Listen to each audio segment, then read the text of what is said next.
Interfere because I think if you want to do them, you can do them. I think it's necessary, but I think it's a total waste of money. And they did a modified version of them. John Bolton, would you say that's correct? It's a very much modified version. But I think it was unnecessary to do.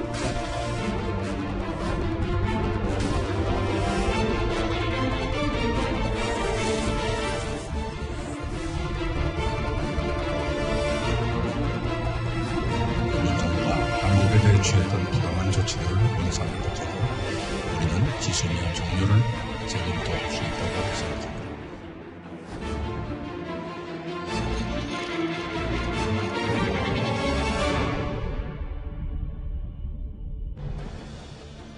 예, 오늘 뉴스탑 10이 뽑은 첫 번째 이슈입니다. 뒤늦게 외친 지소미아 재검토. 우리 정부의 이 지소미아 파기 결정 이후 미국의 반발이 예상보다 거셉니다. 한미동맹의 균열이 본격화된 건 아닌지 모르겠는데요. 특히 이 트럼프 행정부가 주한미군의 안전까지 거론하고 나서면서 상황이 더 심각해졌습니다. 이 소식 하나하나 짚어보도록 하겠습니다. 이현정 의원님. 네.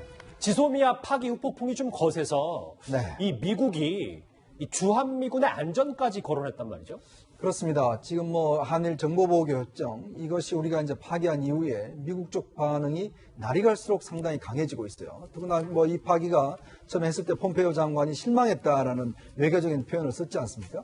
근데 그 이후에 지금 어제 나온 국무부 대변인의 지금 성명을 보면 이것이 주한미군을 상당히 위험에 빠뜨리게 할 것이다라는 이야기를 했거든요. 예. 어떤 면에서 보면 지소미아 파기가 주한미군 문제와 어떻게 연결되느냐 이런 의문을 가졌을 텐데 사실상 이렇게 되면 어떤 면에서 보면 한미일 안보 체계에 상당한 어떤 지장을 줄 수가 있다는 것이고요. 특히 미국이 어떤 다른 문제에서는 여야가 다른 목소리를 낼 수가 있습니다. 근데 안보에 있어서는 굉장히 한 목소리를 내고 있거든요. 그리고 그동안 트럼프 대통령이 뭐라고 이야기하더라도 미국 내에서 의회나 군 같은 경우는 한미동맹을 굉장히 강조했어요. 예. 지금 보면 미국의 하원 소위원장이라든지 미국 의회 관계자나 미국 군 관계자가 일괄 다들 똑같이 이 지소미아 파기에 대해서 한국 정부를 상당히 비난하고 있습니다. 아마 이 강도가 점점 높아지고 확대되고 있다는 게 우리로서는 굉장히 위험 부담을 안고 있는 것 같습니다. 화면 보실까요?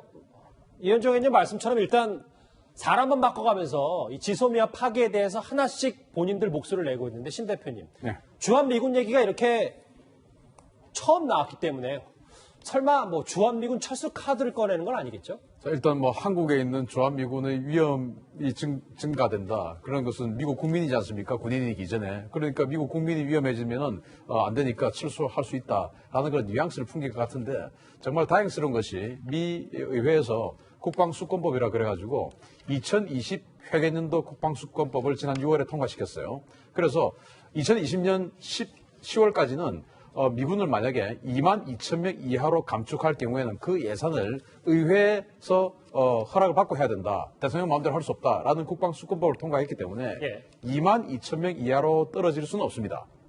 다만 최소 주한미군이 2만 명은 유지돼야 된다. 그렇죠. 그런데 그 사이에는 68,500명의 갭이 있죠. 지금 28,500명이 있으니까. 저는 이제 우려되는 것이 자, 주한미군에 대한 위험이 증대된다고 하니까 그러면 내년 초에 우리가 이제 그 총선 직전이에요. 총선을 4월 달에 하지 않습니까?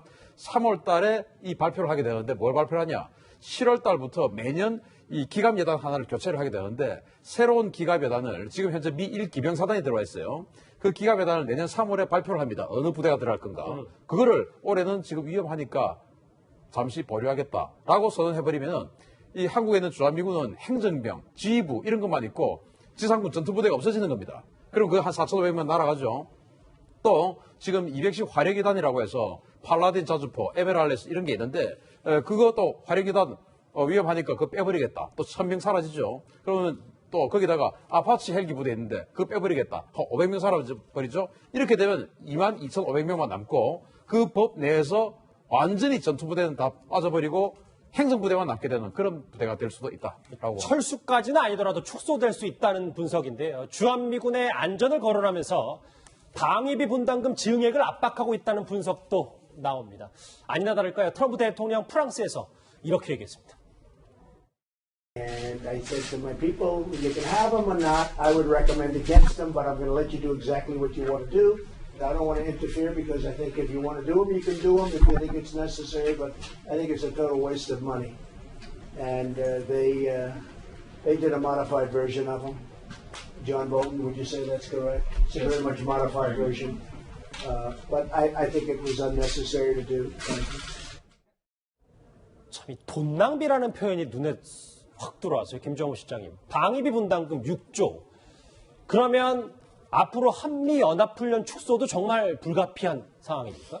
한미연합훈련 중지 문제는 벌써 작년도 6월 12일 싱가포르 미북 정상회담 직후에 트럼프 대통령이 기자회견에서 분명히 얘기를 했습니다. 그리고 김정은 위원장하고 만나서 회담할 때마다 한미연합훈련 중지하겠다 얘기를 했고 또 한 10일 전에 김정은 위원장의 그 서한이 트럼프 대통령이 갔는데 그때 김정은 위원장이 굉장히 화를 냈다 그러면서 트럼프 대통령이 나도 그게 필요 없다. 연합훈련이 필요 없다 생각을 한다. 이렇게 얘기를 했기 때문에 한미연합훈련은 축소되거나 아주 완전히 폐지될 가능성이 농해졌고 그다음에 이제 방위비 분담금 문제인데 예. 트럼프 대통령이 50억 불을 얘기했기 때문에 협상팀이 분명히 50억 불을 들고 그 안을 들고 올 겁니다.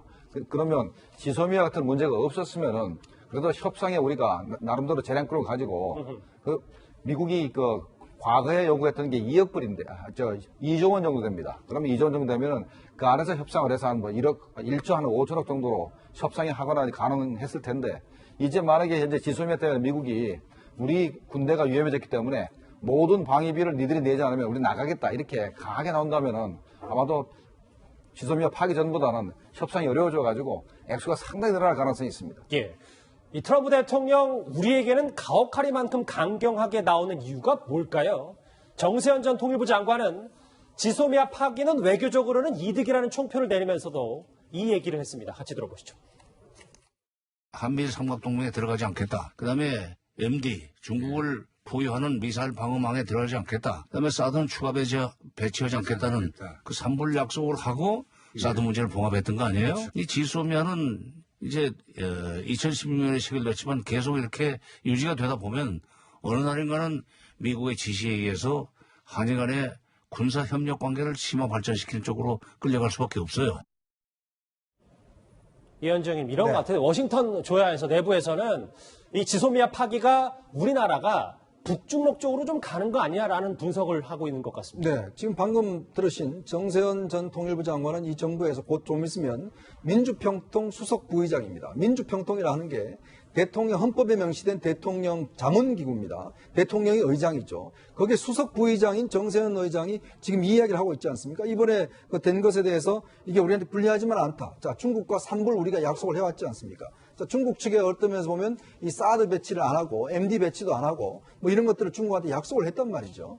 자, 그런 것을 지금 어떤 면에서 보면 이번 지소미아가 어떤 면에서 보면 우리한테 이길 수 있다. 이렇게 이야기하는 게 저 이야기를 미국 당국자들 들으면 어떻게 생각하겠습니까? 즉, 이 정부의 핵심 관계자가 어떤 면에서 보면 공개적으로 방송에 나와서 어떤 이거는 다행이다라고 이야기하는 걸 보면 결국은 한국의 지소미아 폐기 자체는 결국 북중러 라인에 가려고 하는 것이 아닌가라는 충분히 의심할 수 있는 거거든요. 지금 미국에서 사실은 그동안 지한파라든지 또 한국의 우호적인 사람들조차도 이번 우리 정부 조치에 대해서 이거는 아니다라는 반응을 내보이고 있어요. 그럼 뭐냐면 전체로 보면 미국의 의심은 결국은 한국이 에치슨 라인 밖으로 가려는 것이 아닌가 이런 의심을 할 수밖에 없는 상황인 것 같습니다.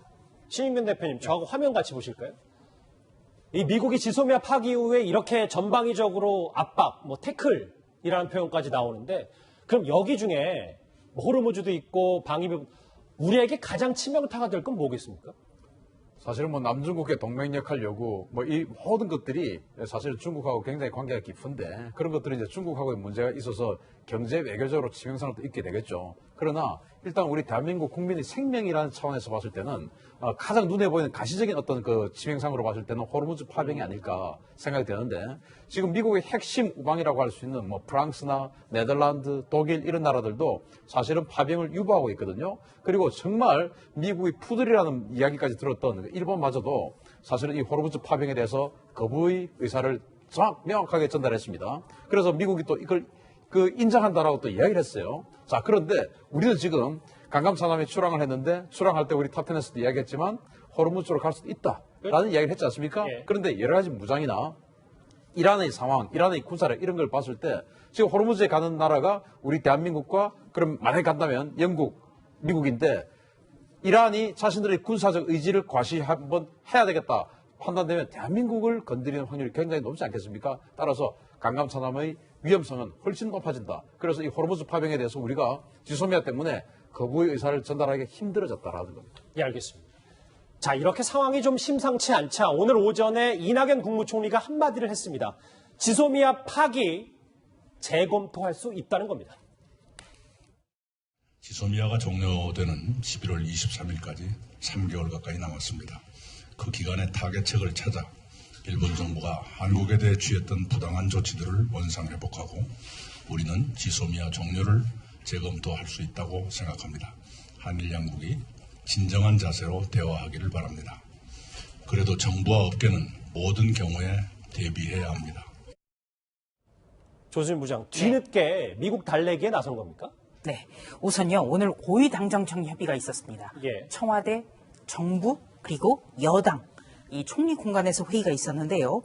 이 내일이 어떤 날이냐면, 일본이 우리를 화이트리스트에서 배제하는 그 결정은 났지만 내일부터 시행이 되거든요. 그렇죠. 그렇기 때문에 오늘이 굉장히 그 중요한 날인데, 이낙연 국무총리가 지소미아가 종료되는 11월 23일까지는 3개월 가까이 남았다. 이러면서 다시 한번 우리가 재검토할 수 있다. 이런 얘기를 했어요. 지난주에 우리 정부가 이 지소미아 파기 의사를 일본 측에 전달을 했지만 오늘 이 총리가 말한 대로 효력의 발휘는 11월 23일부터라는 거죠.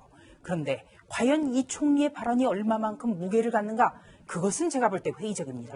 왜냐하면 정부에게 가장 중요한 건 일관성이거든요. 예. 그런데 우리가 8월 15일 광복절 경축사에서 대통령은 일본과의 문제를 감정적으로 대응하지 않겠다라고 얘기를 했습니다만 지소미아 파기가 됐거든요. 그래서 이 총리의 발언이 그야말로 외교적 수사일 뿐인지 아니면은 우리가 좀 신뢰할 만한 것인지 그거는 좀 지켜봐야 된다는 생각입니다. 아하. 김정은 씨, 만약 일관성 문제가 있다면 잠시 접어두고 정말 우리 정부가 지소미아를 뒤집어서 다시 하고 싶다.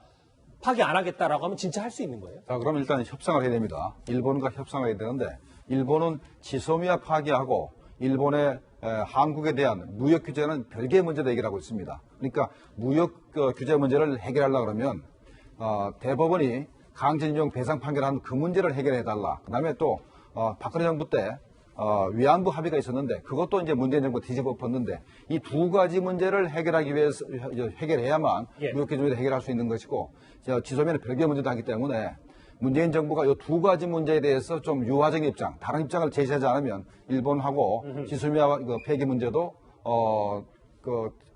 협의하기가 힘들지 않겠나 생각이 듭니다. 알겠습니다. 뒤늦게 외친 우리 정부의 지소미아 재검토 얘기까지 첫 번째 이슈로 준비를 해봤습니다.